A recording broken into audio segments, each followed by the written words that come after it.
Hello everyone, thank you so much for coming. It's good to see so many people here, so many new faces. I'm just going to give a short introduction and then I'll hand over to Olivia. How it's going to work, Olivia will give a teach-in and then there'll be like a Q&A, which is just a general discussion. If you have any points you wanted to raise or questions, feel free. And then we'll go to the pub afterwards for further discussion.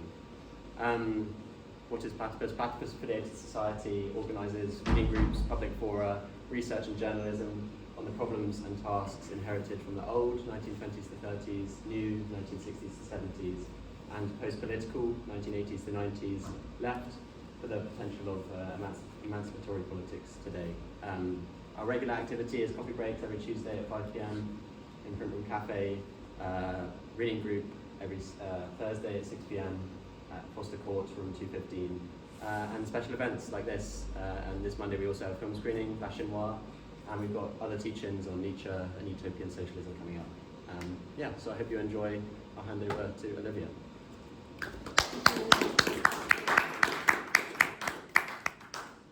Hey, hi guys. I just wanted to start off by saying thank you to everyone who helped contribute to this teach-in. A lot of members met with me and donated a lot of their time generously to teaching me and mentoring me through this process. This teach-in is a product of a mentorship that I just completed with another Platypus member. It's an opportunity that Platypus members have over the summer to dig deeper into a topic that isn't covered by the yearly syllabus. I wanted to study the American Revolution in particular because I received a very baseline American public school education on this subject. But when I went to university, I realized that American history in general has become obscure in postmodern education. For that reason, I wanted to do this teach-in to explore the American Revolution from a socialist perspective. I'll first explain a bit of background about the Revolution before going into some important revolutionary figures such as Thomas Jefferson. I also hope to explain the relationship between the Revolution and the Civil War and why the American Revolution still feels unfinished to us today. I also want to discuss some perspectives from influential figures such as Abraham Lincoln and Eugene Debs in order to discuss why Karl Marx saw potential in this newly united country. I'm going to start by reading a quote by American socialist Eugene Debs, just for us to have some reflection and a jumping off point. He reflected on the legacy of the Founding Fathers in a speech that he gave in 1904 in Chicago, where he accepted the presidential nomination for the Socialist Party. He said, "Thomas Jefferson would scorn to enter a modern democratic convention. He would have as little business there as Abraham Lincoln would in a latter-day Republican convention. If they were living today, they would be delegates to this convention." The reason why Debs claims that Jefferson and Lincoln would be socialists today would be because they were the revolutionaries of their time. They were adequate to their task during the formational American wars, where the Democratic and Republican parties of today and during Debs' time are unable and unwilling to advance the struggle for freedom. Thus, the task of advancing freedom has fallen to the socialists. So for a bit of background, I'm going to read some excerpts from James Vaughan. He's a Platypus member and American Revolution scholar. This one is from his article 1776 in World History. It can be found in Platypus Review number 62. He says, "The American and French revolutions were part of an ongoing process of bourgeois revolution inaugurated by the Dutch Revolt, and has deepened with the English Revolution of the mid-17th century and the Glorious Revolution of 1688 to 1689. Taken together, these revolutions constituted an ongoing process of bourgeois revolution because they were all moments when men and women, with increasing self-consciousness, attempted to realize the potential for human emancipation contained within the crisis and breakdown of traditional agrarian civilization, a crisis that began on the far western periphery of the Eurasian landmass, which eventually spread across the globe." So, what do we mean when we say bourgeois revolution? This was a revolution driven by the pursuit to protect bourgeois values, aka the freedoms guaranteed to all in bourgeois society. We recognize these rights as freedom of speech, freedom of the press, all things that you're familiar with today, as they are part of the foundation of American democracy. The rights of the enlightened minority must be defended for the sake of the ignorant majority. The majority have a right to be enlightened by the minority, and therefore bring the process that society needs to pass. The right to free speech is primary in its importance, because it is only through speech and the sharing of ideas that individuals may exercise their public reason. In this way, the right to freedom of speech is a means to the rights of society to transform itself in freedom. Why, in the late 1700s, did we start fighting for these values, out of all of the expanse of human history? Well, this was because for the first time in human history, people were beginning to realize their own potential as individuals. Before the bourgeois revolution, there was no concept of the individual. If you were a peasant, if you were a noble, it did not matter who you were not yourself. You were just a piece of a caste system, you were a piece of a rigid society. For the first time in 1776, the Declaration of the Rights of Man was written into the Constitution, and of course they went into effect in 1989. The American revolutionary freedoms, the right to life, liberty, and the pursuit of happiness were no doubt the most radical concepts of their time. I think that we take this for granted because it's just been embedded in us since birth and since being born in this country. But to the people that lived in that time period, this was something that they had never seen or heard of before, and it united people in ways that we have never seen in human history.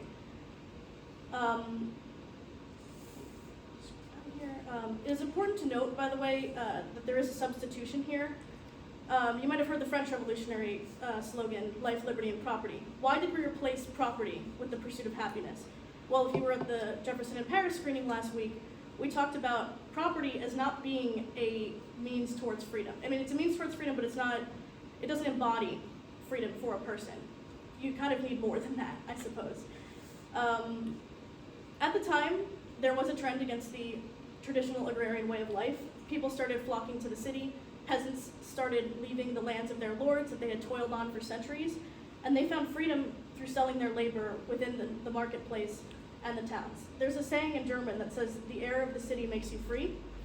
And this is really what's embodying this time period. This is why people are organizing, this is why people are inspired to fight.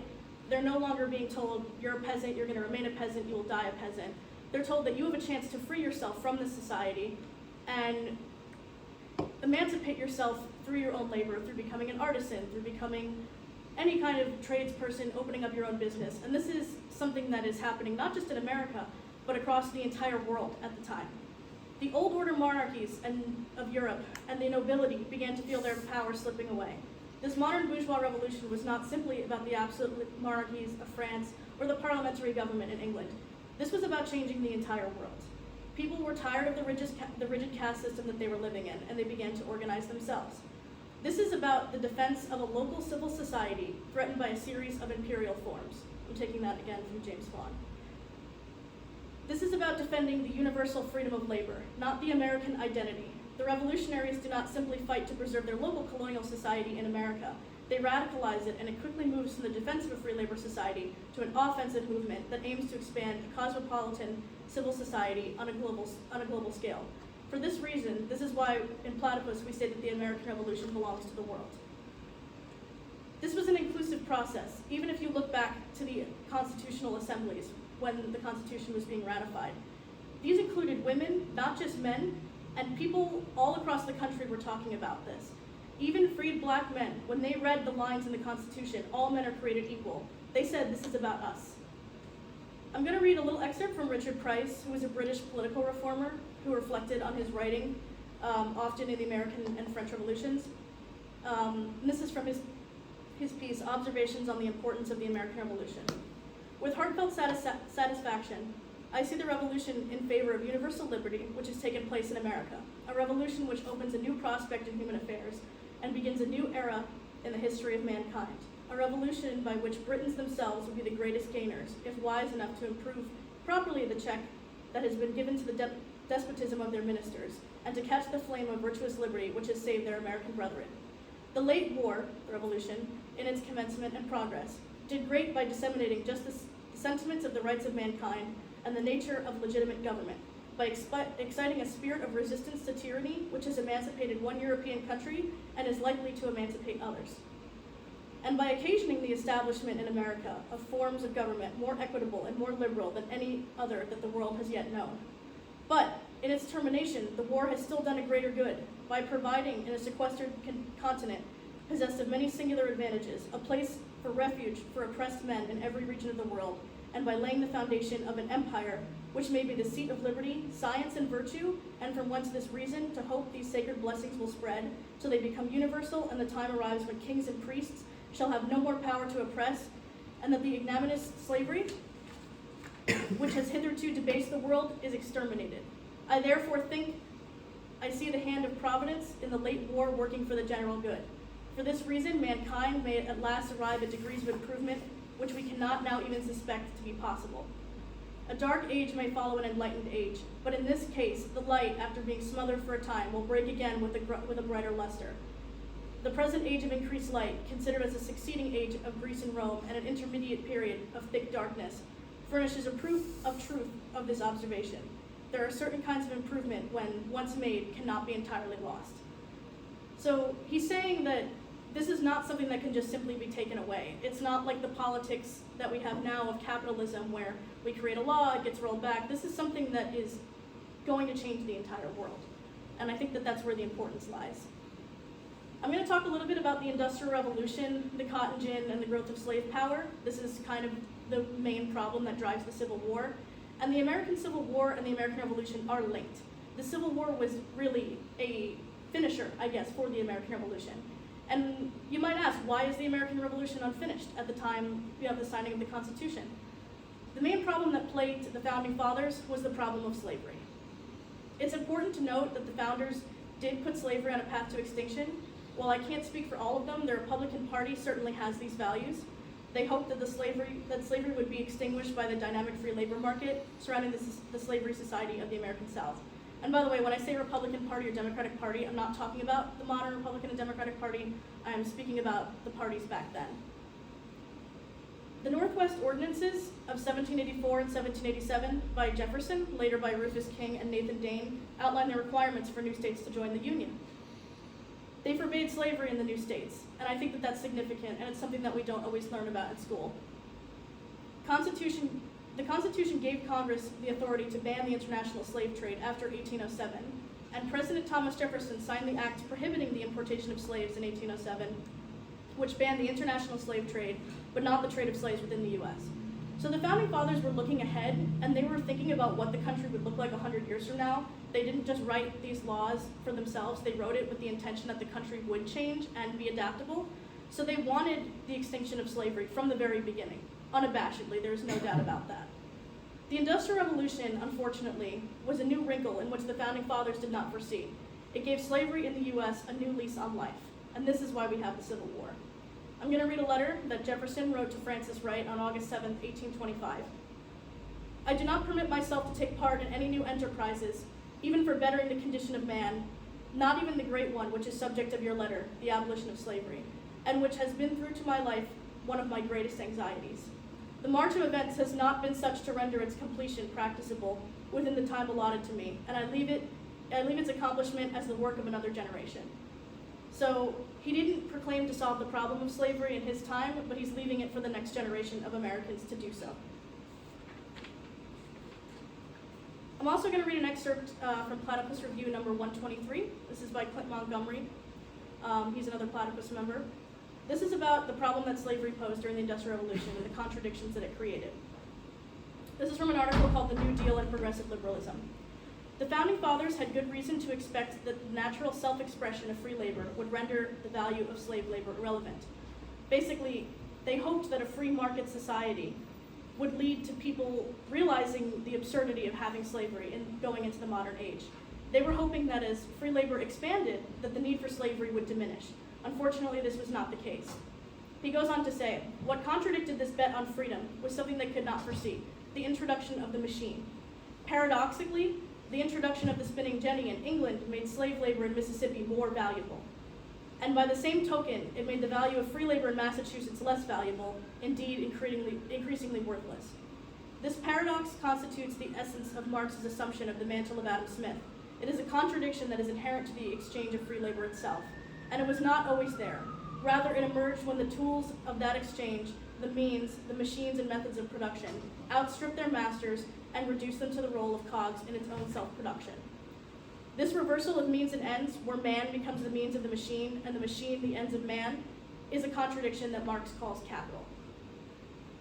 Where for Smith, capital was a means to the self-expansion of the productive division of free labor, for Marx, free labor has become the means to the self-production of capital, enslaving workers to production.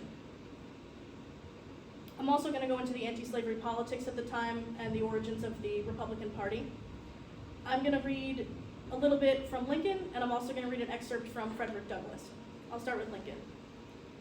This is Abraham Lincoln's reply to Senator Douglass at Aurora, Illinois on October 16, 1854. This was during the famous Lincoln-Douglas debates. This was all about slavery, and it was a talk that the country really just needed to have. And this is what he said. This declared indifference, but as I must think, convert real zeal for the spread of slavery. I cannot but hate. I hate it because of the monstrous injustice of slavery itself. I hate it because it deprives our Republican example of its just influence in the world.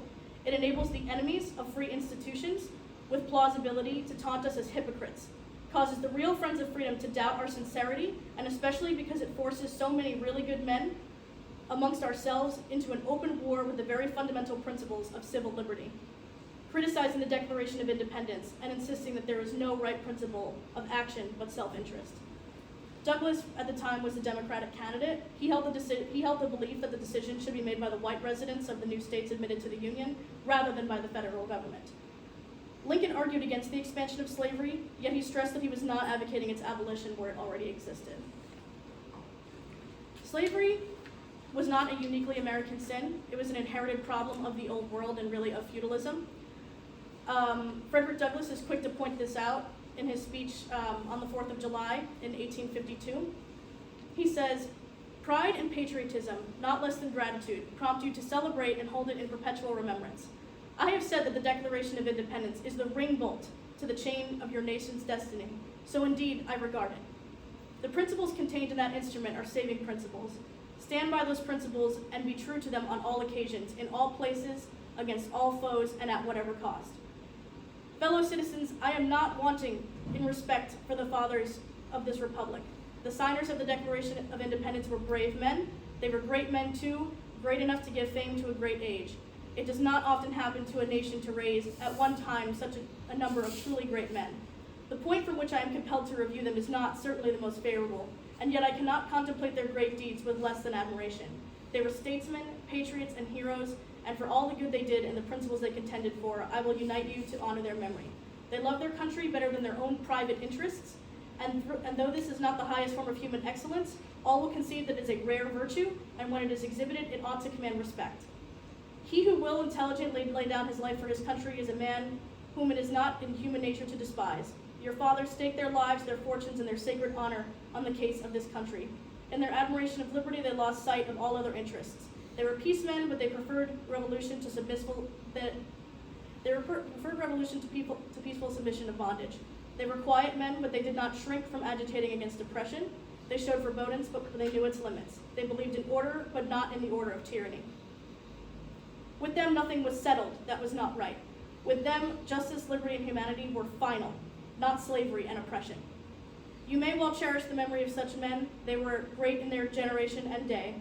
Their solid manhood stands out the more we contrast it with these degenerate times. How circumspect, exact, and proportionate were all of their movements. How unlike the politicians of an hour. Their statesmanship looked beyond the passing moment and stretched away into the distant future. They seized upon eternal principles and set a glorious example in their defense. Mark them. Would you have me argue that man is entitled to liberty, that he is the rightful owner of his own body? You have already declared it. Must I argue the wrongfulness of slavery? Is that a question for Republicans? Is it to be settled by the rules and logic of argumentation as a matter beset with great difficulty, involving a doubtful application of the principle of justice, hard to understood? How should I look today in the presence of Americans, dividing and subdividing a discourse to show that men have a natural right to freedom? So here he's pointing out the absurdity of having slavery in a country that is based off of the values of freedom of wage labor, freedom of speech. We're looking at chattel slavery, which has been popularized due to these new inventions, being posed against a new republic that's trying to set an example for the rest of the world. So this hypocrisy was pointed out long ago, and this is really, I guess, why there was such a problem with the Civil War and why it was so deadly, because people were really contending with these ideas. It wasn't so simple as to just say, let's end slavery.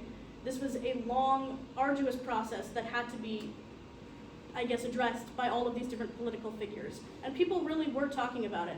I think that today there is, I guess, a misunderstanding of how we view the past. We think about the people that lived in the colonial era and we just picture them like churning butter, sitting at home, not talking about politics, but these were political people. They were writing magazines, they were printing pamphlets. This was not just men sitting in, the House of Congress just smoking and reading over documents. This was all of human society. This was something that everybody participated in.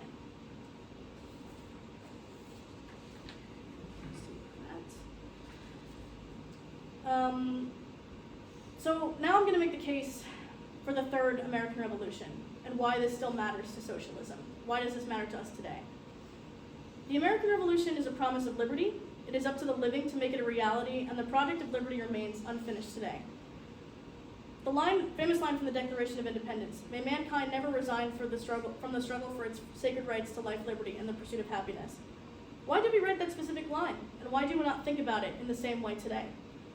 Trump says, "Make America great again." I would say, make America revolutionary again. Finish the American Revolution, as the Spartacists would say. Finish the Civil War. We are facing the same problems of the revolutionary leaders in the past, but yet we do not live in revolutionary times. Take a contemporary example. Look at the growth of AI. We are outsourcing the creation of art, film, and media in general to the machines, while we still have people in this world, on this earth, laboring in sweatshops. That is a contradiction.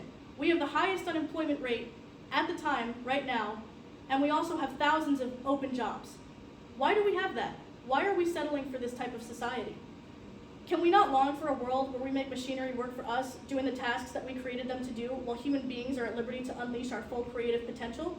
We have the technology to emancipate society, but instead we choose to turn a profit. Socialists have nothing to say against the American Revolution.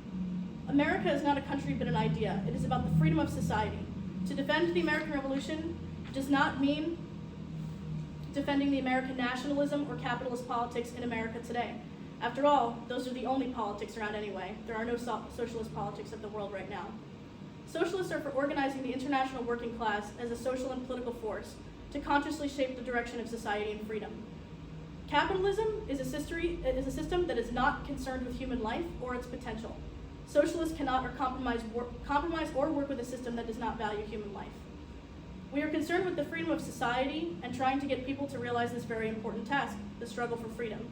This is about unleashing the creative potential for society. Rousseau says that humanity is characterized by freedom, by which he meant the capacity for perfectibility. But this possibility is put on hold in capitalism. The open-ended transformation of humanity and freedom is definitely forestalled.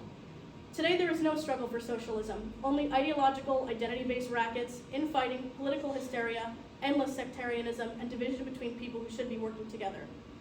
This goes beyond America, and it becomes a question for the entire world, and for a question that I'm going to ask all of you. What has happened to the promise of bourgeois freedom? Are we still tasked with the project of advancing liberty? And that's all I have for you.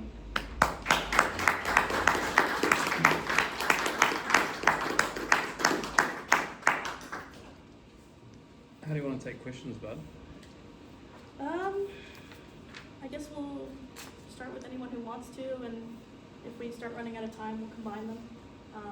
And I'll answer them to the best of my ability, but please, anyone who wants to partake in the discussion, feel free to.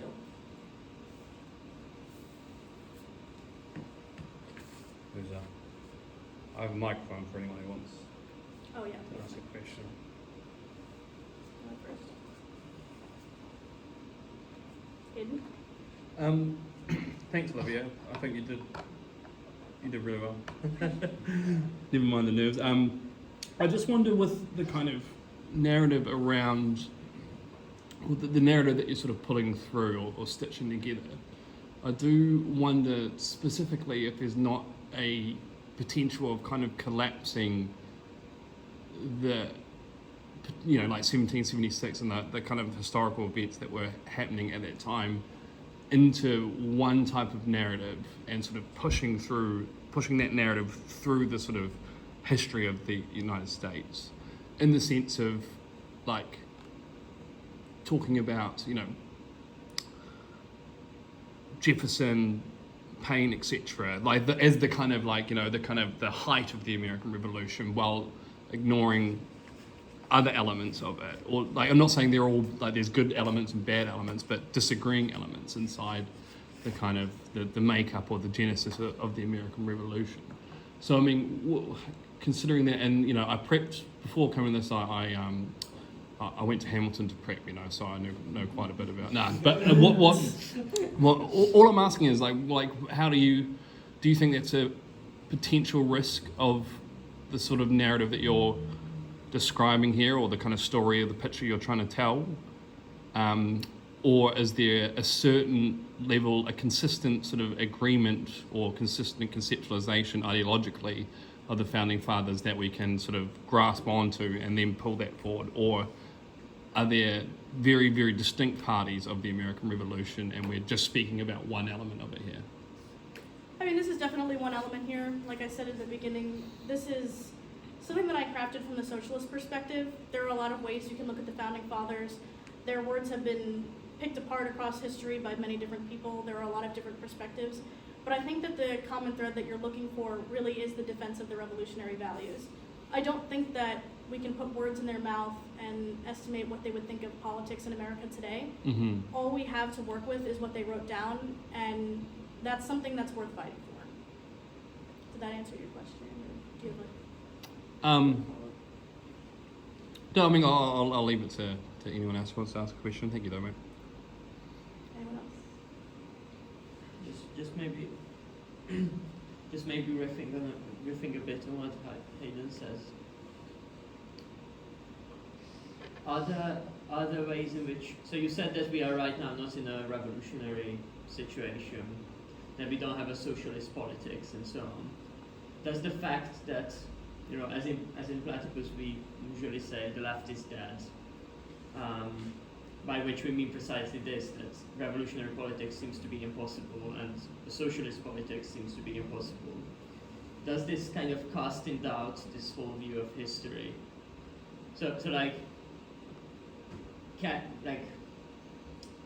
Maybe this is what kind of fuels Hayden's sorry, I keep calling you the composer for some reason. I didn't even know that's what it was. Yeah. Cool, sweet. I'll take either. But Hayden's intuition, I feel like points to this sort of postmodern sense that we have, that history it's kind of ended in this bog, and you can look at it in various ways and dig out various perspectives and so on. It just doesn't seem like any particular perspective insists upon itself. So you have to kind of take a leap and be like, as you said, look at it from the socialist perspective, let's say, because you are trying to uphold those values of freedom. But yeah, how do we look back at these things precisely in the absence of socialism today? I guess is my question. How do we look back at which them? I asked in a very roundabout way. How do we look back at them and how do you reconcile the fact that all of this stuff that you say, or the history that you just told, is kind of cast in doubt by the lack of the fact that all of that politics seems to be manifestly absent, and for the naive observer it seems like capitalist politics just won. It did win, unfortunately, but just like the founding fathers weren't able to predict the contradiction of capital coming into the future, we can't predict the future from our position now. I mean, right now things do look very grim. I'm not going to pretend that they aren't. But that doesn't mean that the left will not, I guess, reconvene in the future. That doesn't mean that the future of socialism is completely cast out for, I guess, infinity. People will come back together. And I think that the reason why we still talk about the left is because it's a problem that we still haven't gotten over yet. I think if socialism was forgotten, we wouldn't be learning about it. We wouldn't be talking about it. There wouldn't be so much of an echo of it.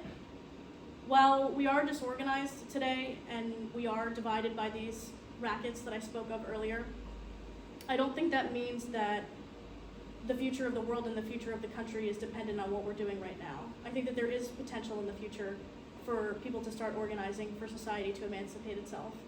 But it just doesn't seem like it'll happen in our lifetime. But I don't think that means it never will.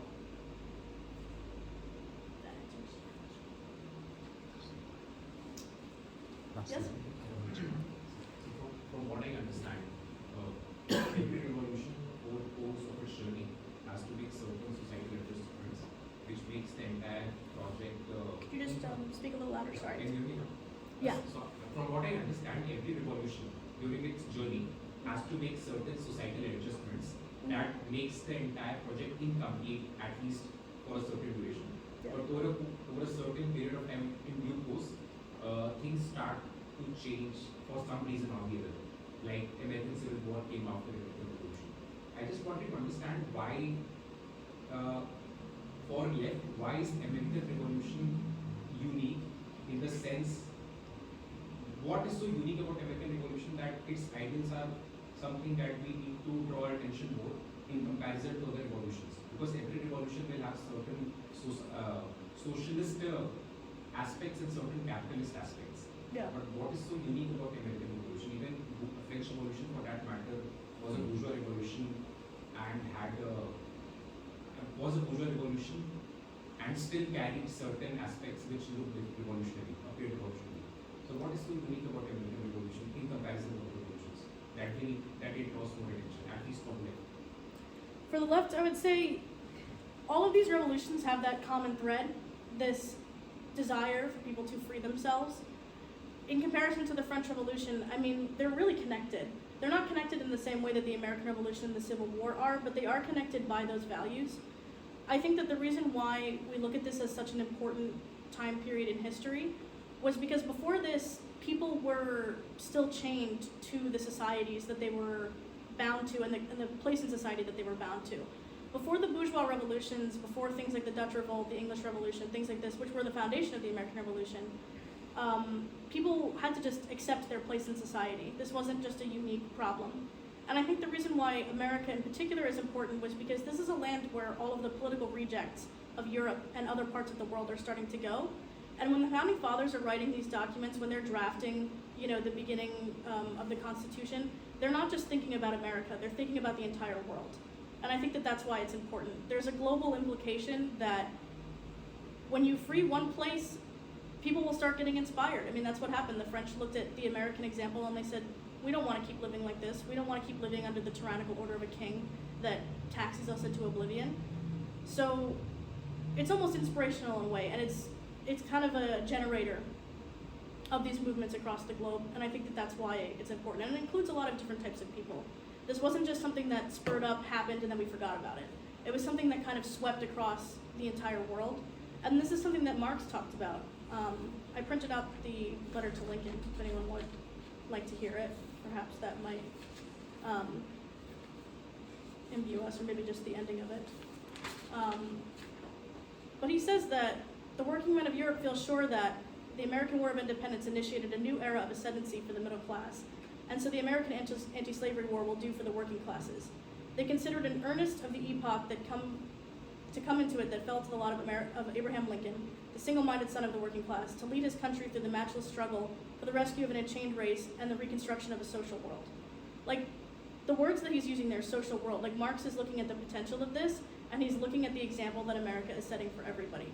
I'm not saying that it's the most important thing. There were so many contributing factors into, the pursuit of modern history, but I think that if even Marx pointed that out, that is meaning to us as socialists. And so I think it's not merely a theoretical or academic analysis, but the politics of left using a theoretical framework to get what it wants. Right? It's basically the politics of the left because it is using American Revolution, and by rereading the American Revolution from the left perspective, it is a political project and not so an academic project. Yeah, definitely, absolutely. Yeah, this has nothing to do with academia. I might just kind of, you had a question. Sure. Well, I was going to kind of continue and answer that and maybe lead into the question, but I think you kind of got at the issue well. It's like, the American Revolution poses the issue of the expansion of the bourgeois revolution because it takes place, within the British Empire, within the New World, and your presentation focused a lot on the expansion of the Republic and how the founders imagined that would, deepen the revolution in the sense of, pushing out slavery. So that, I think James Oakes, historian of the American Revolution, uses this phrase, freedom national. Yeah. So the idea is that, the federal government is free, and the further expansion of, you mentioned, any new state incorporated will be a free state, and this will eventually push out the slave states. There's also the issue of the American Revolution today, though, which, if one thinks of the international aspect of the American Revolution, it might seem like imperialism, or even what I just described is like the further expansion of free yeoman farmers into the West appears. They call it settler colonialism today, and of course capitalism did make that process more complicated. It didn't look the same as like the original colonization, but the American Revolution, in some sense, like the ideas itself, are not unique at all. The ideas themselves come from Europe at some level. They come from France, the legacy of Britain as well. It's not separate from the other revolutions at the time. So it's not. So you mentioned the French Revolution. We watched Jefferson in Paris last week. Yeah. One of the culminating scenes, we see like this a young Vincent Cassel. He goes out and rabble-rousing the crowd. He says, "We need to conquer the freedom that they already have in America, the democracy they already have in America." It's completely linked to the Haitian Revolution as well, which people today like to say is different for reasons. But if the American Revolution is still going on, and there is a task to the American Revolution, but it can't adequately be grasped because there's no socialist movement today, the American Revolution does appear like Bush invading Iraq or something, or Trump in Greenland, Trump in Canada. So what is the relation, I guess to sort of put to a point, what is the relationship between the American Revolution and American imperialism? Well, it's a complicated one. I think that if we're acknowledging that capitalism won here, capitalism is the driver of imperialism. The socialists didn't want this future for the country. They didn't want to see imperialism in any country, or done by any country, not just America. And when we look at the failure of the left, it really chalks up to imperialism winning. We see that in 1917, we see that in 1848. This wasn't just a uniquely American phenomenon.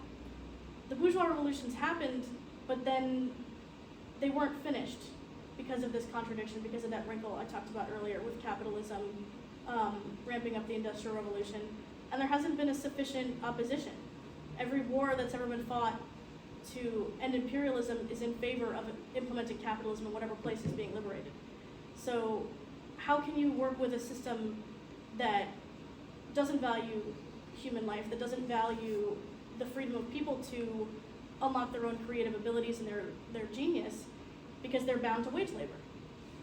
How are we supposed to liberate ourselves when we don't even give ourselves that opportunity? So I guess the revolution was fought based on these foundational principles of advancing freedom for all people, all citizens, not just of the country of America. But imperialism has nothing to do with that. I think it's really a hypocrisy that follows the revolution, and something that we're still dealing with today.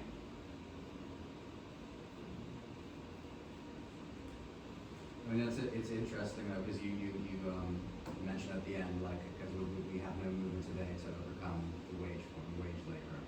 But also a big part of the presentation was emphasizing how the American Revolution was about the institution of wage labor as a norm. So,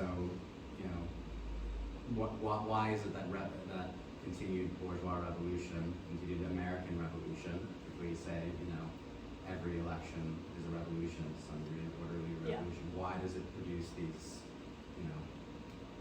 completely opposite effects? And, capitalism is like, shorthand to say that.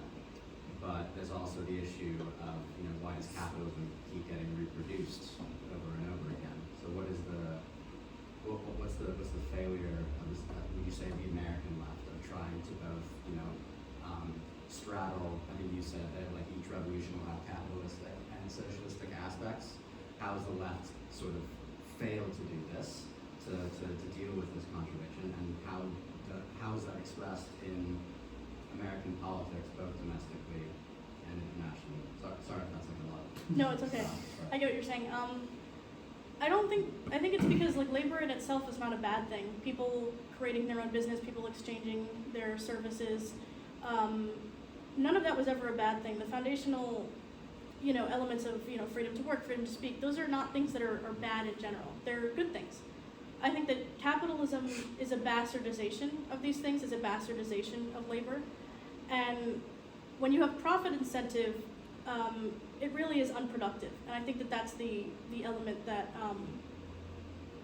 kind of causes these problems. Because, I mean, even if you look today, is the fact that we have a job market a bad thing? No, it's the fact that we have so many people out of work and so many open jobs, and we can't figure out a way to categorize that. I mean, that problem is because of the inequality that's baked into capitalism. I mean, it's a system where you're designed to be in competition with other people all the time. Whereas if you look at the socialist approach, they just want a society where people are free to do what they like. They're free to labor as they wish, to do the things that they want to do.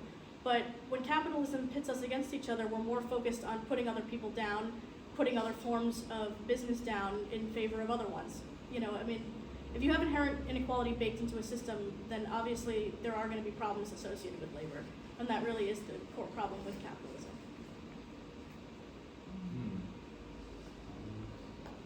Question?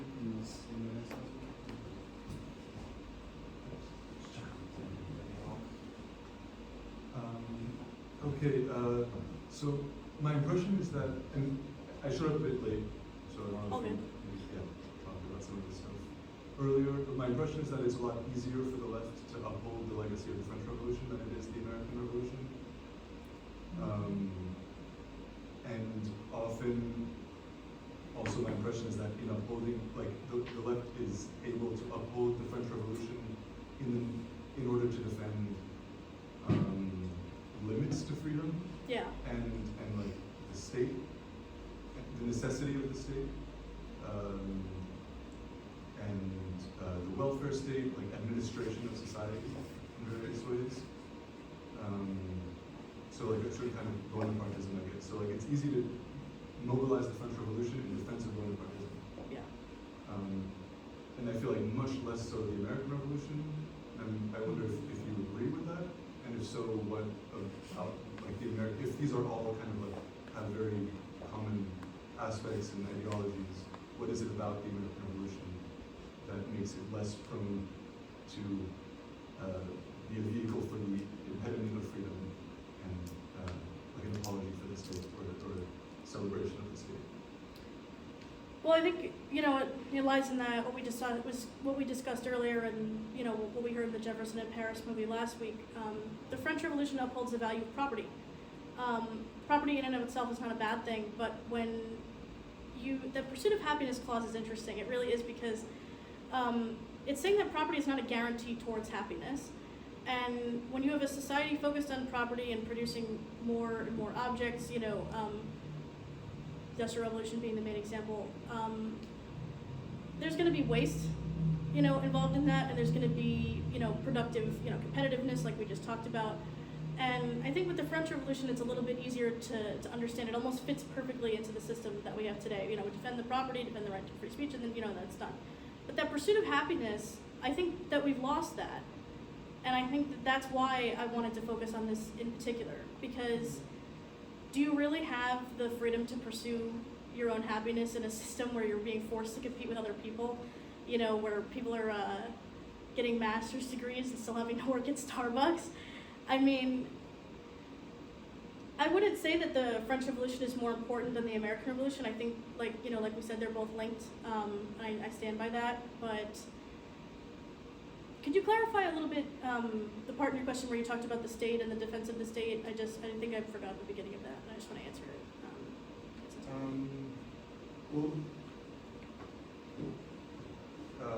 Let's see. I think so. One reason why there are different ways to get at it, but I think one reason why it seems like the left is better able to defend the French Revolution is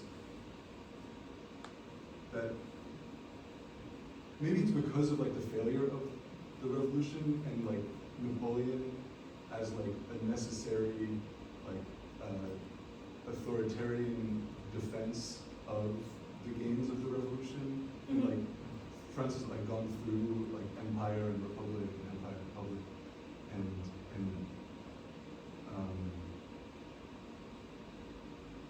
there's something about preserving the legacy of the French Revolution which articulates itself so easily with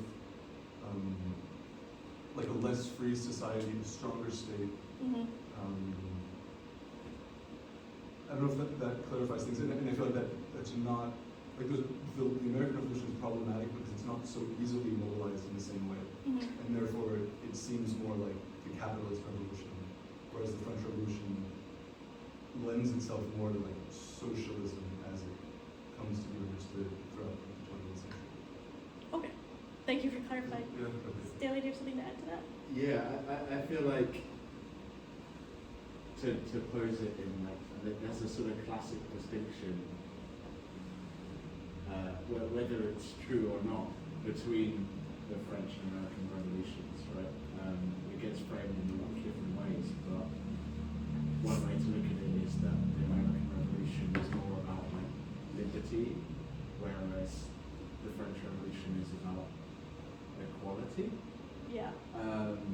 And that brings in a lot of the stuff that you were talking about, because like once equality is the sort of ultimate or primary value, then that justifies all sorts of things like, you know, I mean, obviously it's more complicated than that. Like even Robespierre is like doesn't infringe upon like, property rights totally, but there is more of a like role for the state to like redistribute property, for example. And you do see like early forms of socialism. So I think that gets to like one of the questions about like what is different about, because you spoke about like bourgeois revolution as this, as a social revolution that happens over hundreds of years, right? Mhm. So the political like expressions of this are different.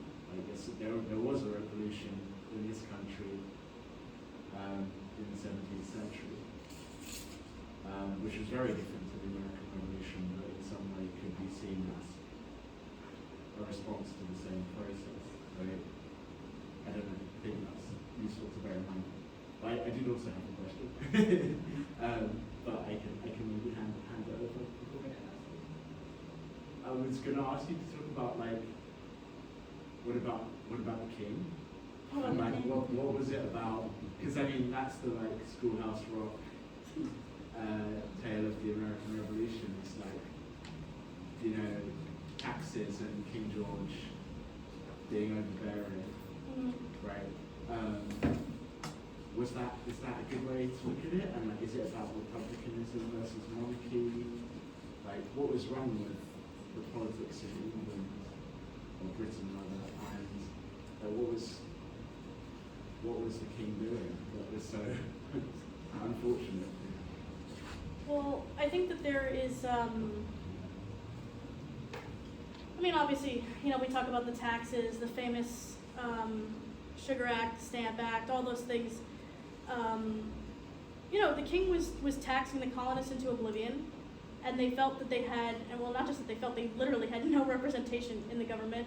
They had no say in the taxes that were being imposed upon them. And even English people, even English citizens did not have a say in the taxes that were being levied against them. Yes, there was a primitive, you know, parliamentary government, you know, the form, you know, very different than there is, you know, today. But all of that power that he had was for himself. I mean, they called them absolute monarchs for a reason. They believed that like God ordained them to rule over people.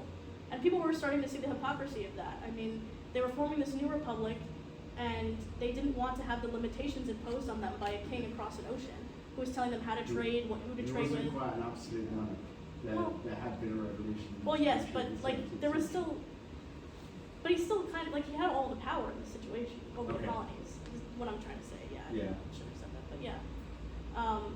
And they didn't want those limitations posed on them, because who is he to tell them how they should run their business from thousands of miles away? And I guess, you know, it's the same at home. I mean, even his own citizens were starting to see the hypocrisy of that.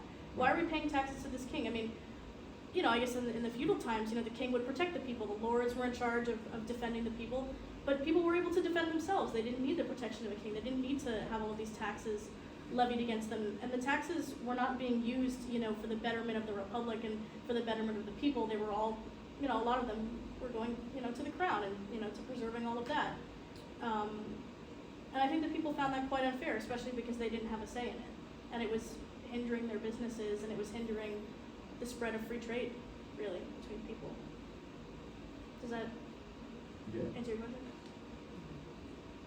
What was the, actually, because my object level history of this is a bit rusty, but was it that the colonies wanted to represent seats in parliament, or what was the?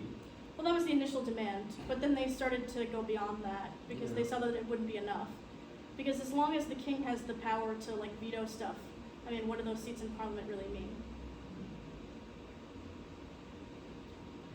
This is switching gears a bit more towards ideas before about the differences and I think the era that we live in right now.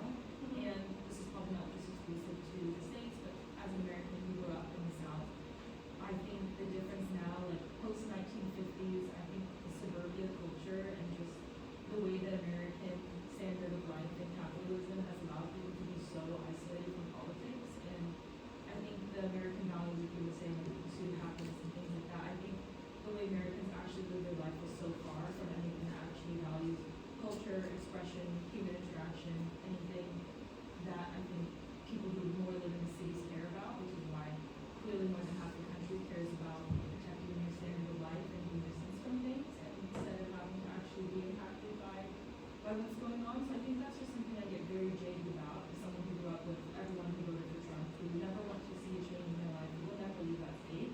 And I don't even think the internet's helping that. I thought it would, but I think it can obviously reinforce the fact that this isn't revolutionary times where everyone's getting the newspaper and everyone's living in the East Coast.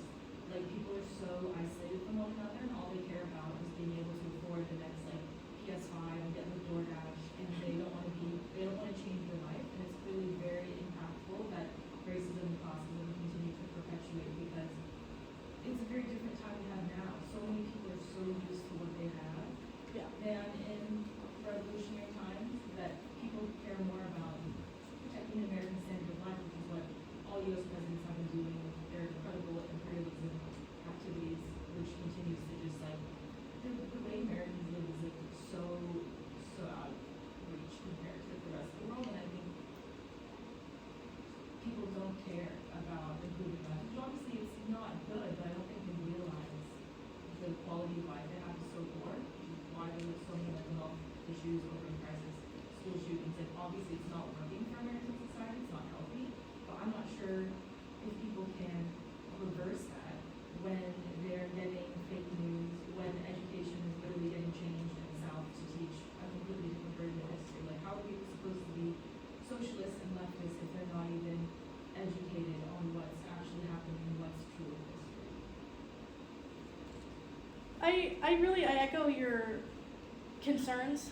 That's kind of why we have Platypus. We are concerned with the dead left. I think in the case of the contemporary, American example, we have two political parties that dominate the entire scene. They dominate every election, and those parties do not value the socialist principles. They don't value human life. They don't value the unleashing of, creative potential. They value profit, and that's what they're about.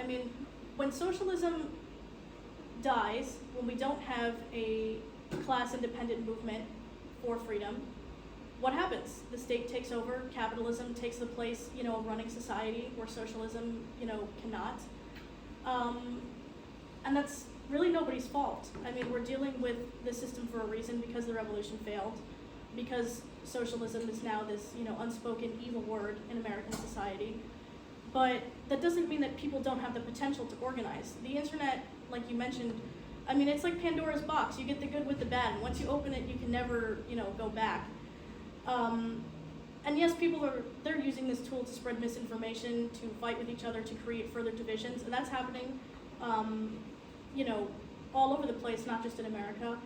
But that doesn't mean that people don't have the potential to organize, and that's, I think, part of why we're here, why Platypus exists, and why organizations like Platypus exist. the only way that we're going to get people to start working together and to start organizing together again is if we facilitate free and open discussion, which is not happening right now. You have people in their echo chambers, isolated with their own ideas and their own values, and they don't talk to each other. And that is counterproductive toward the system that we're trying to work for, I guess. And do I think that the left can form out of what we have now? No. But I think that's up to the people to change. And I think that that's why people like the members of Platypus exist, because we want to get people working together again, and we don't want all of this animosity and all of this, ignoring each other. I mean, look what happened during the last election. I mean, you just had people with their Facebook accounts curated to their political belief and their party's belief, and people are not interested in talking to each other anymore. I mean, it is really damning. It is something that keeps me awake at night. It is something that I think about, but I don't want to believe that we can't get to a point where that is no longer the case. And I don't want to believe that society is doomed. I don't want to believe that. I'm not a doomer.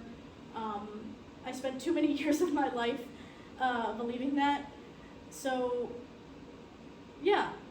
I mean, I guess to make a long monologue short, I really do think that until we start listening to each other and until we start opening up that free discussion and until we start reading each other charitably and actually listening, we're not going to be able to get to a point where the left can organize itself again, because we're just going to be stuck, like you said, in our own little states, in our own little corner with our own curated algorithm.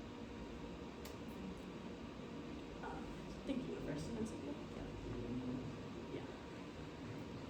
From what I understand, this entire project of appropriating the American Revolution and its revolutionary elements, I think it's counterintuitive. And for that matter, even French Revolution is counterintuitive.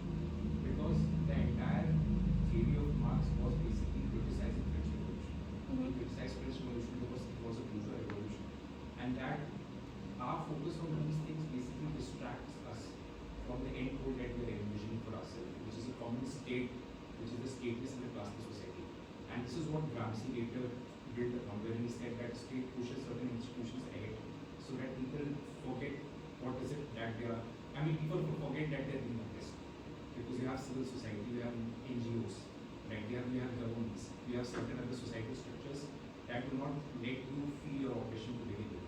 So I feel likewise, appropriating American Revolution or its revolutionary ideals, or the French Revolution, or the socialist principles that they upheld, will not necessarily take us closer to the project that the left initially had anticipated. It is counterintuitive. It will create a cycle wherein people won't locate and won't be able to draw the line as to where the oppression lies. Like they are being oppressed, but they are not able to find it because our focus is not right to begin with. I think if the project is about emancipation, is about collectivizing and fighting for a certain end goal, then there are better things, better revolutions, better movements that should be our focus and not French Revolution or the Revolution. Because it's not about reimagining these revolutions, but we also have to take into consideration how these revolutions are being perceived right now, and whether left right now has the capacity to overpower that perception.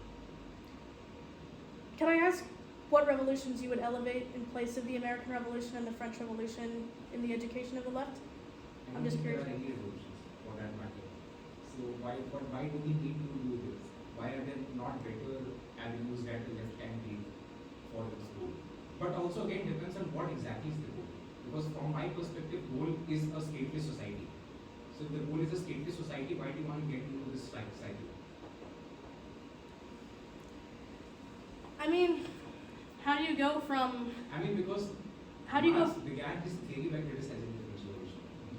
He criticized French Revolution. He criticized Hegel's understanding of history.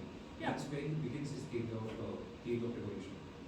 Well, why is he critiquing it? Because he wants it to be better. I mean, I think we have a lack of critical voice on the left now, and that's why we have all of these problems.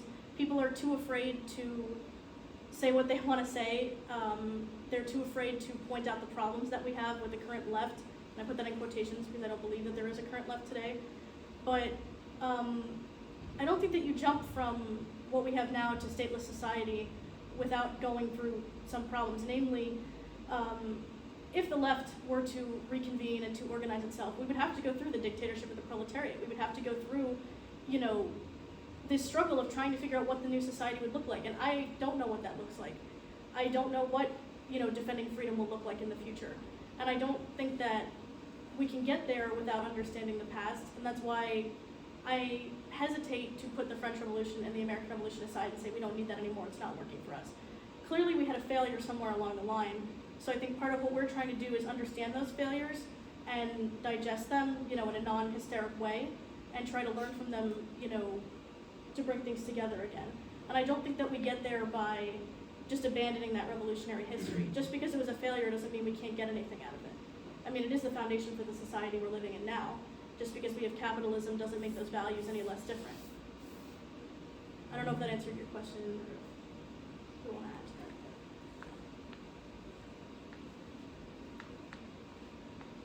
I guess a question for you and for anyone else then is, where do you get your goals from? If you are interested in radical politics or revolution, where do you derive your ideas from? Or where did Marx derive his ideas from? As Olivia was pointing out, you know, you can see Marx as a critic of bourgeois philosophers or bourgeois revolutionaries. But what is the nature of that critique? When we think of an idea like a stateless society, the overcoming of a political state, what's the value, I suppose, behind that? That's motivating that goal. Is it freedom? And where do you derive an idea like freedom from? I mean, it is not, I am not aiming of a certain ideal that should be appealed post-revolution.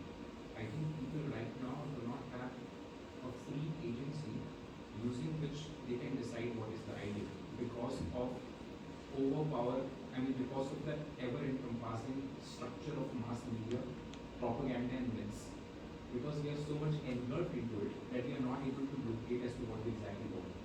So our focus and course of action at this juncture should be to eliminate the myths, the propaganda, right?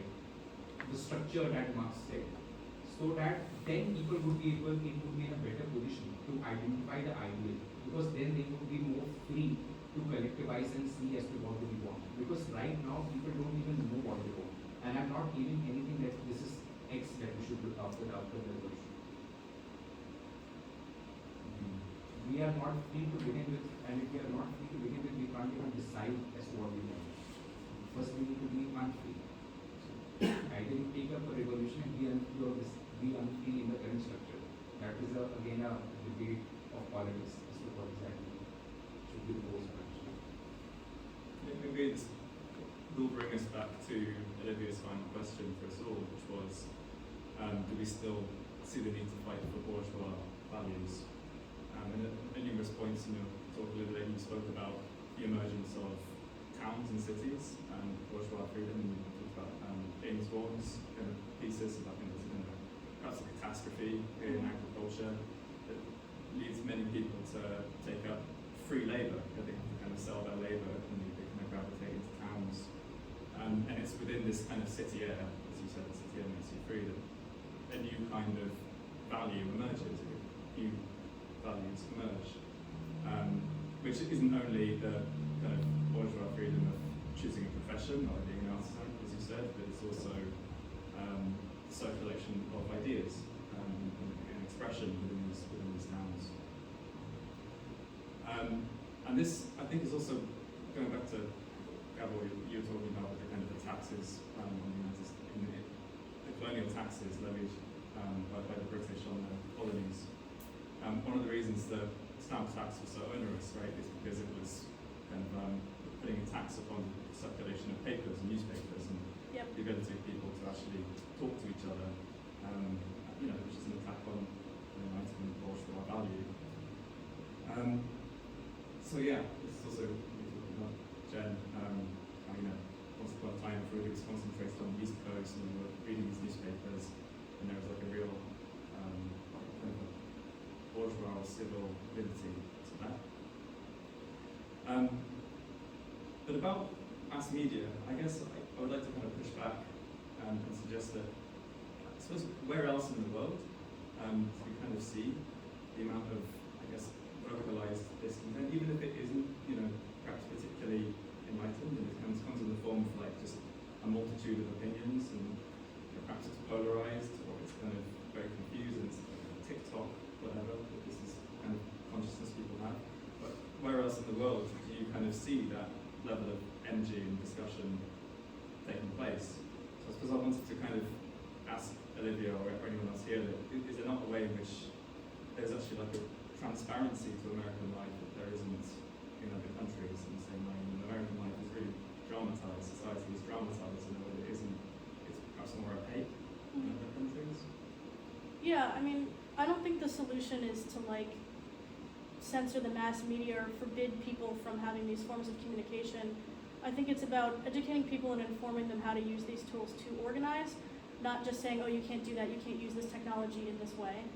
And I think that the reason why American life can be used as an example, and why American free speech can be used as an example, is because, I mean, look at what's happening in this country. I mean, people are being thrown in prison for making tweets. I mean, this is a time where free speech is actually, you know, under attack. I mean, this is not, we take these things for granted. I mean, I think especially in America. Jen brought up the example of, in the American South now, they're trying to rewrite, you know, educational curriculums to have a new version of history. I mean, all of these things are obstacles to honesty, to an honest education on history, and to people organizing with each other. And I don't have the belief that people like deserve to suffer, or that we need to go through this period of unfreedom in order to have something better. I think that people have already fought for the ground, you know, the grounds that we live on now. They've just been kind of misconstrued, and they've been, you know, twisted around by capitalism. But I don't think that that's like this final thing that will, you know, just remain forever. I think that there is potential to undo that, and I don't think that mass media is as big of a problem as people say it is. I mean, yes, it's daunting. Even I can't explain the depths of that. I'm not an expert in that, but I think that if we were to get rid of those tools, or to, you know, pretend like the internet didn't exist, or have a time when the internet didn't exist, I think that's counterproductive towards, you know, going into the, you know, even more modern age than the one we're living in now. If that makes sense, kind of. It's part of this optimistic view that I have. I mean, yes, it is optimistic, but I think it's better than, you know, just saying, oh, this is terrible, we need to get rid of the internet, we need to get rid of mass media, stop people from saying this, you know, we don't like what people are saying, so we have to censor it from the internet forever. I think that that is counterproductive, because those sentiments will still be there. They'll be there within people, and they'll sit with it, and it'll breed resentment. And it means that society is not solving those problems, and people are not working things out themselves. They're just sitting with it, and they're not allowed to speak about it. And I think that that is a problem, and I think that that is why it's important to defend free speech. Gabor? So, just very directly to address your kind of challenge, I think if you care about a stateless, classless society, then you should pay attention to the bourgeois revolution and bourgeois philosophers, because that's where the idea comes from. It was in bourgeois Enlightenment thought that, you know, rebelling against the agrarian feudal society, people articulated the fact that individuals would become free, and would be free in a cosmopolitan global society that will eventually do away with states, and will do away with warfare, and will do away with sort of the various classes of society that existed in the feudal world, which could take the form of a caste system, or could take the form of like a feudal system of like, you know, priests, nobles, peasants, or whatever, serfdom, or things like that. If you read like Kant on perpetual peace, you know, his vision was that, yes, through like free cooperation and free trade, eventually all of these states will become meaningless, and as we topple kings and, you know, we institute republics everywhere, why would anyone war with anyone else? You can just trade, and yeah, there will be like militias where people can like defend themselves if something bad happens, but like, you know, if someone has a big problem, they can just move somewhere else. Can't write somewhere that everyone will have the right to introduce themselves to society anywhere in the world, or things like that. So the idea of a stateless society comes from bourgeois philosophy. The idea of a classless society also comes from bourgeois philosophy, because once again they were against feudal stratification of society. but also more profoundly, if you read Adam Smith, it was like the pre-machine, pre-industrial revolution era, where the economics that Adam Smith saw in the cities was that people would get increasingly specialized, and thereby the value of the labor would become increasingly high, because at the extreme state of like Adam Smith's society, the entirety of the city, everyone will have their specialized profession, everyone will be uniquely valuable, and through the division of labor, they will produce more goods than ever before.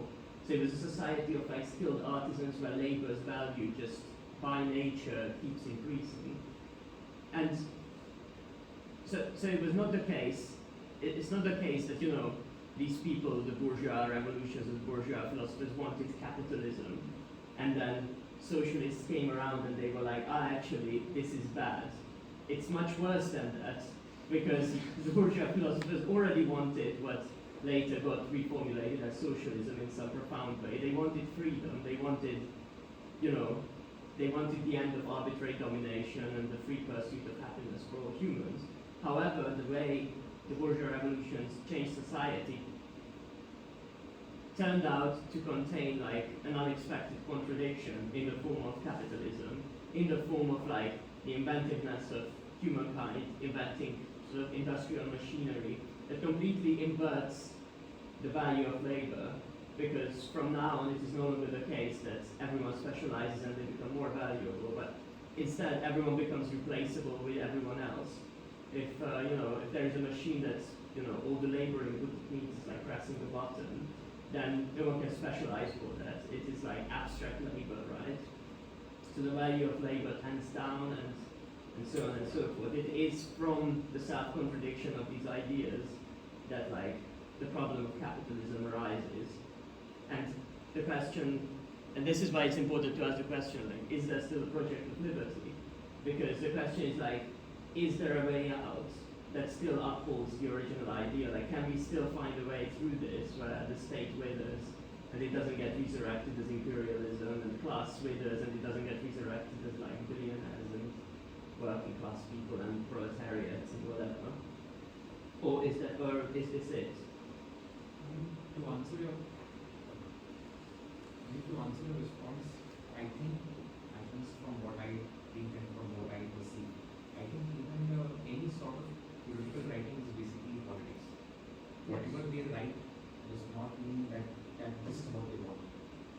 They push a certain idea up front, but there is a hidden intent behind any political writing. For that matter, even Kant had economic incredibly, he wanted humanism. His entire philosophy is based upon humanism. But if you look at it more broadly, that is also capitalist project, a transition from feudalism, from the age of feudalism to the age of capitalism. But it's a bourgeois project, it's not a capitalist one yet, because, but at least we would make the distinction between bourgeois society and capitalism as like two separate things. What is the difference? Well, bourgeois society, like,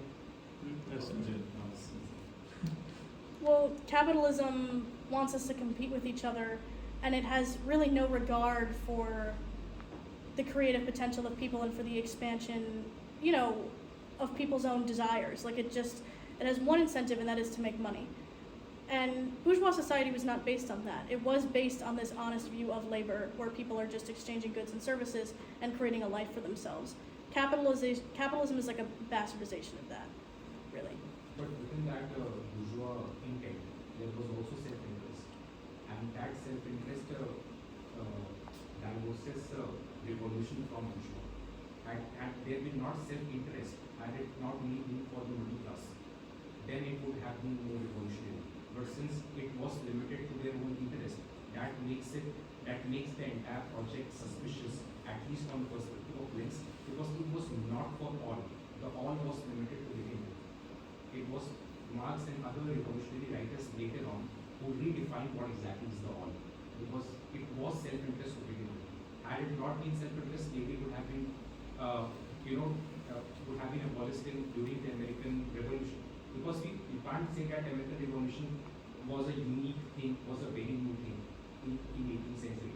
We were already in the age of enlightenment in Europe. So we had those ideas before as well. So it, But the self-interest is in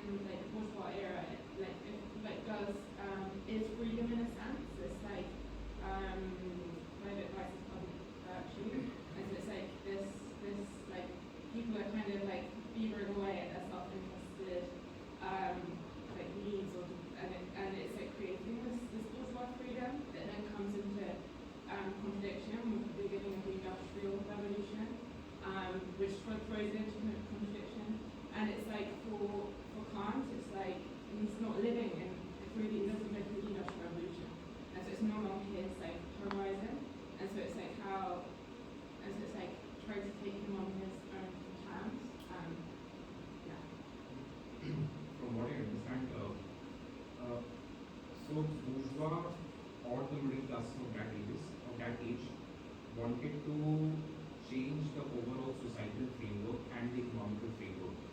And the society was still fluid, they wanted to transition into a more freer world where enterprise was possible. But people were not exposed to that vision of enterprising and free world. It is in that light these philosophies came up, which did not directly justify capitalism, but in its hidden intent wanted to create a societal framework wherein justifying capitalism would become easier. That is how I look at Kant. That is how I look at other bourgeois philosophers. They did not do anything directly, but the project was something else, but they pushed something ahead so that people don't recognize the true intent. Yeah, I guess the question is, would it have ever been possible to recognise that outcome from their standpoint? Like, could it might appear that way from the present, and it's very understandable that it does, but could Enlightenment thinkers have seen, like, Industrial Revolution in Manchester? Would they have been able to anticipate that?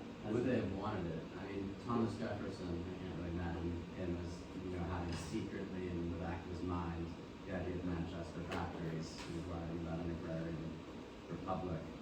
I mean, I think if we're talking about, I guess the question is, what are bourgeois values? What is bourgeois self-interest? It's the self-interest of labor, of free labor. And that's the sense in which a socialist revolution will inevitably be bourgeois.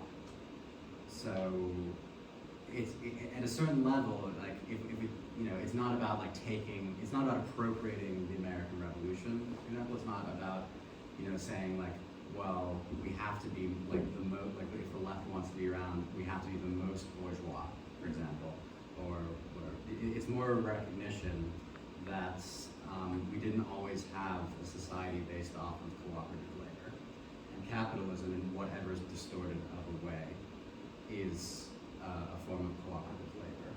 And whenever, if we want to overcome capitalism, it will be out of the workers' self-interest at a certain level. It will be, why would one, set up a union in order to be paid what one feels is the fair amount of property for their labor? That is a bourgeois value, or to set the terms of one's own labor.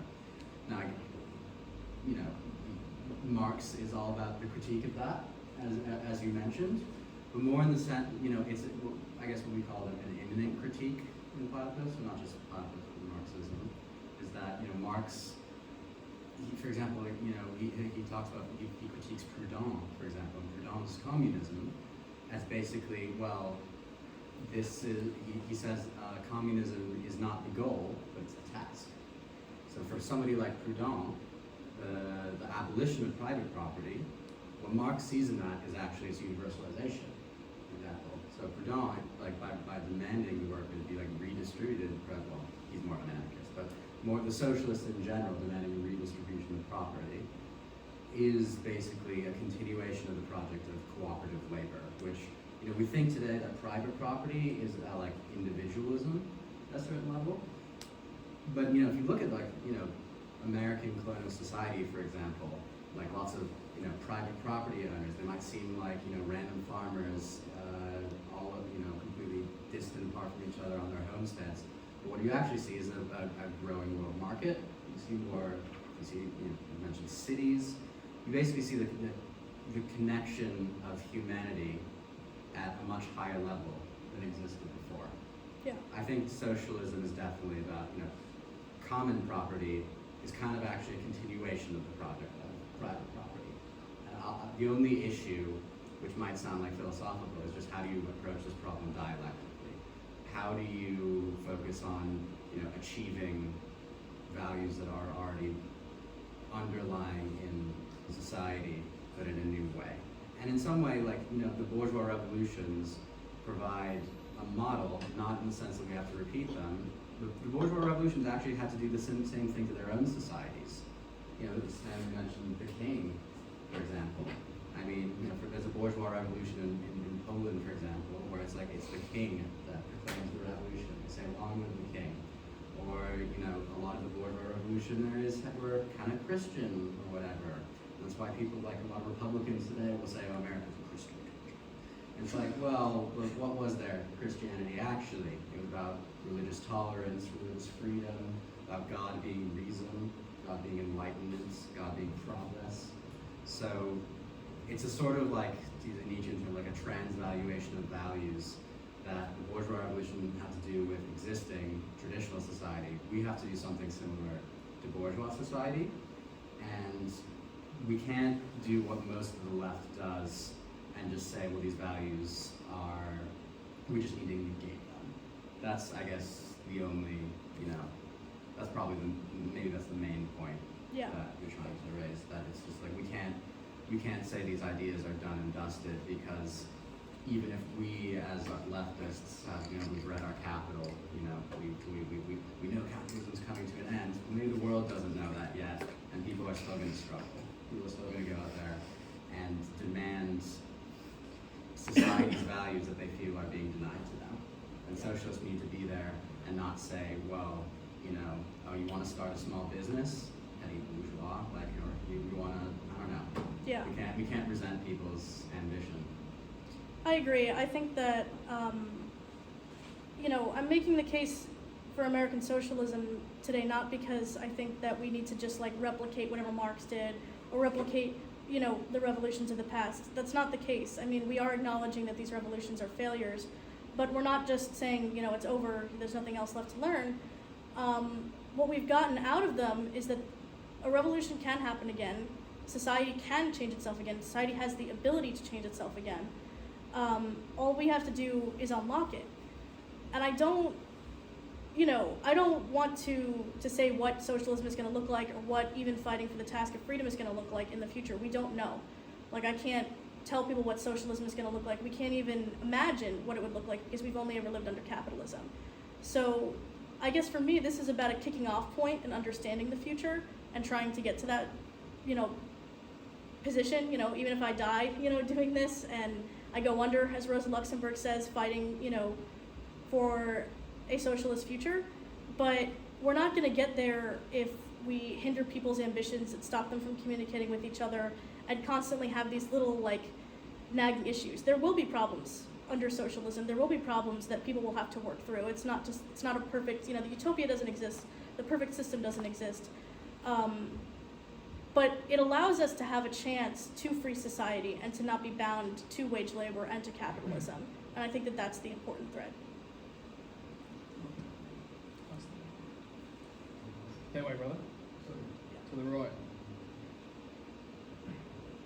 Thanks, Olivia, for enabling this discussion. I was going to ask maybe a provocative question. I'm curious how you would see it. If we were to say that the American Revolution, in effect, was counterproductive for enabling socialism in the world, because of the fact that, on the one hand, the project of liberty and the realm of ideas and the vision of the pursuit of happiness and the problems of society, the world, etc., that's, you know, they are all attractive ideas, but in practice, in the 1800s, you know, when there was the colonial, the American New World, there was the European workers, as I understand, there was movements for them to go and pick up work in the New World and in the industrial core in the UK and in France. They dampened the social question because they were able to go and pick up work and become labor aristocrats in the New World and help with the colonialization project of the West Coast.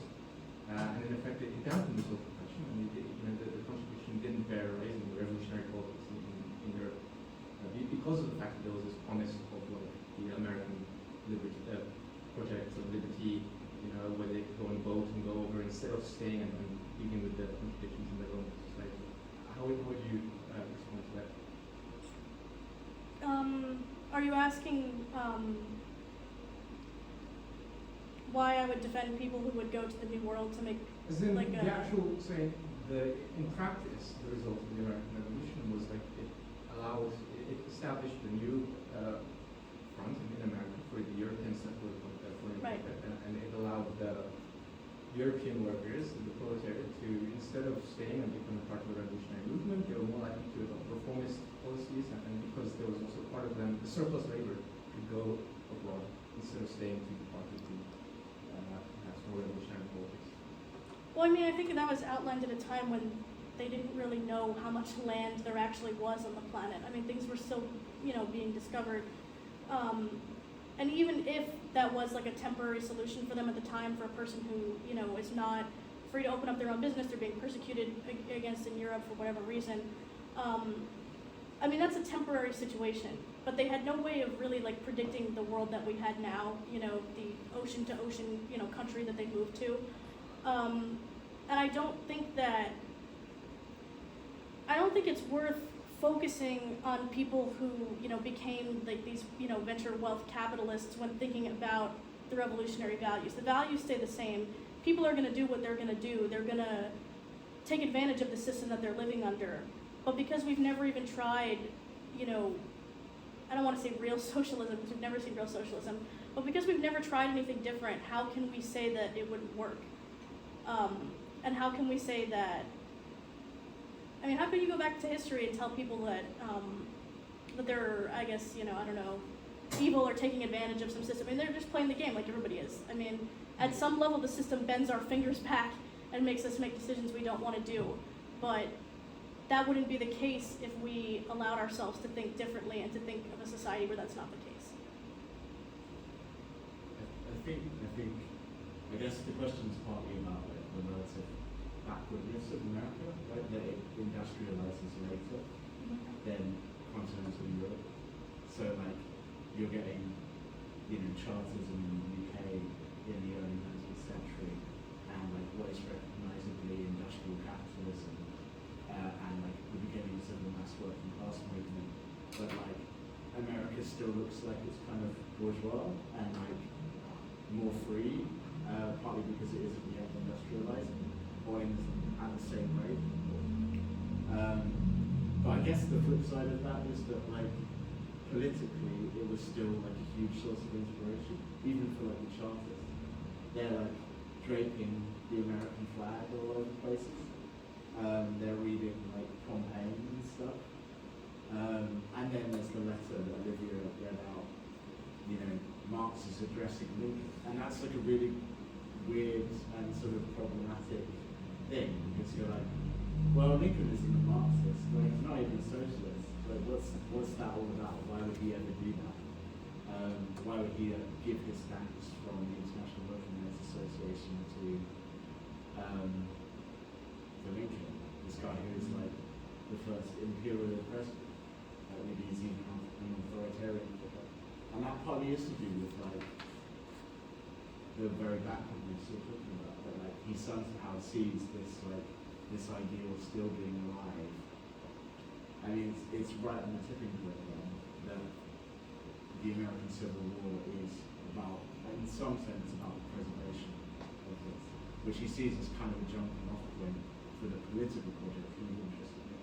And I think there's no necessary connection as well between, like, I feel like the question also sort of entails that there's a necessary connection between immiseration and sort of political radicalism. That I'm not sure that necessarily holds. That does come from elsewhere. Like, ideas are important as well. That's my attempt. Just real quick, how are we doing on time? Yeah, I was just going to time check. It is an hour and a half, so Okay. Well, how many questions are left? How many people out there have got? I guess we'll take like one or two more questions. We can stack them, and I'll just answer them. And after that, we can continue the discussion at the pub. Sound good? There's a man at the door to get to. Oh, sorry, I didn't mean to turn around at him. How you going? Thank you. I've got a quick question, I suppose. You mentioned draping the American flag. To be honest with you, that offends my national pride as an Englishman. There is a part of me that recoils at the idea of, fully embracing the American Revolution in that way. Do I need to get over myself, or am I misunderstanding the way in which we want to embrace the American Revolution? Like I said earlier, this isn't about like American nationalism or like current American politics. This is really about the revolutionary ideals. I think we can all agree, having freedom of speech, freedom of the press. These are all good things, and these are all things that benefit all of humanity. This is not about like, you know, rah, rah, America's the best country in the world. It's not. I think that the point is that, you know, Stanley mentioned the Chartists earlier. This was not just like some isolated thing that happened, and this wasn't just a revolution that happened just to like stick it to England or stick it to the king. The colonists were working with British people. I mean, the Chartists made contact with the American abolitionists. They were British. They were British people. Maybe it is The hard colonists to were find British, it, yeah. because The American Revolution, it wasn't American. They were all British, really. They weren't just British. They were French. They were Spanish. They were, you know, freed slaves. I mean, these were. They were subjects of the British Crown. Yeah, well, not anymore. That's where they got these from. But the Chartists, you know, they made contact with the abolitionists. Like, people were exchanging, you know, letters and pamphlets and news. I mean, these were people who were working together. This was a collaborative project that included people from the entire world. And I guess that's where I would leave that. Do we have any, Hayden? At the start, you were also talking about, obviously, you were talking about Debs in prison saying that Jefferson and Lincoln would be at our conference or at a socialist conference time.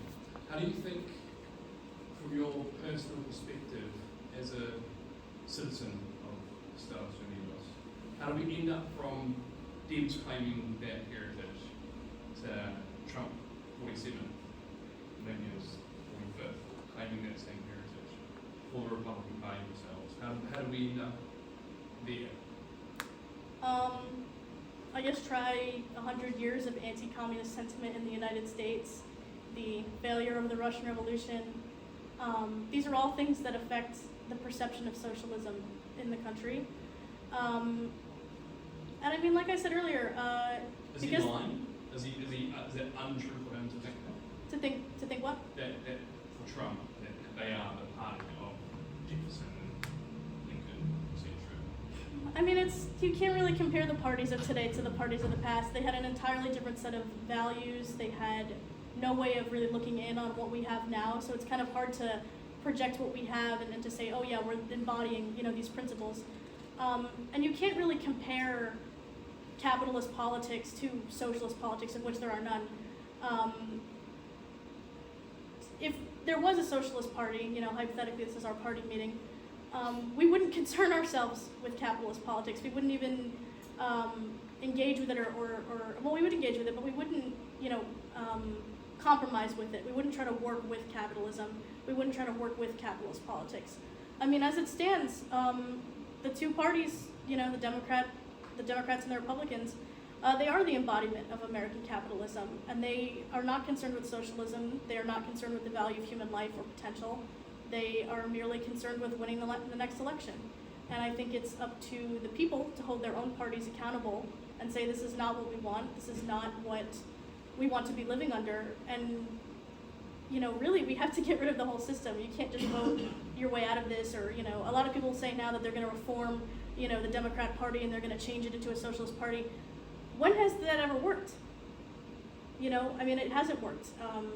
Unfortunately, the system that we have now is prevailing.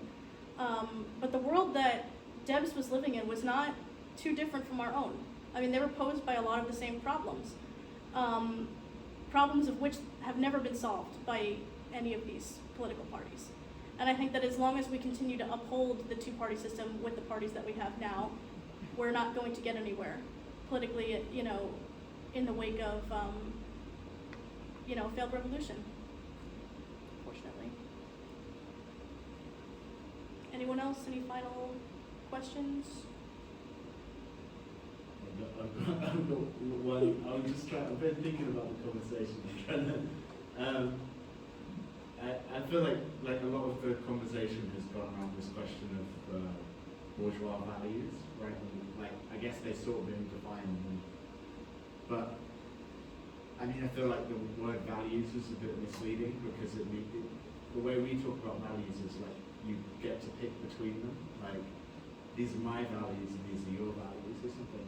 But like, I feel like the really like provocative thesis here is that like that's basically all there is, right? Like that we're all operating with that in some way. more or less. Right? And I started then thinking about, and that this like revolution, in some sense, is still ongoing in capitalism, but in just a very different way, right? Like Yeah. social conditions are being overturned all the time. You know, in some sense, the world is a lot more like we're all sort of more free laborers than we ever were before, in some sense, right? That like more and more people are urbanized than, you know, way more than they were in the 18th century. Yeah. But that in some sense this just continues, and then I just thought of like what happened in Nepal like a few weeks ago. That like what is that if not like a bourgeois revolution of some sort, right? Even if none of those people have ever read Jefferson, right? It's like a spontaneous form of politics that occurs, and you could see that across the world. Yeah. Like even if someone's not overthrowing the monarchy, Yeah. the discontents are the same. And I think that's why it's important, is that it does persist, and in some way we're always going to be departing from that, even if we want to then go beyond it. I agree. I mean, why did that situation in Nepal happen if things are, you know, if everything's over and there's no way of fighting against the system?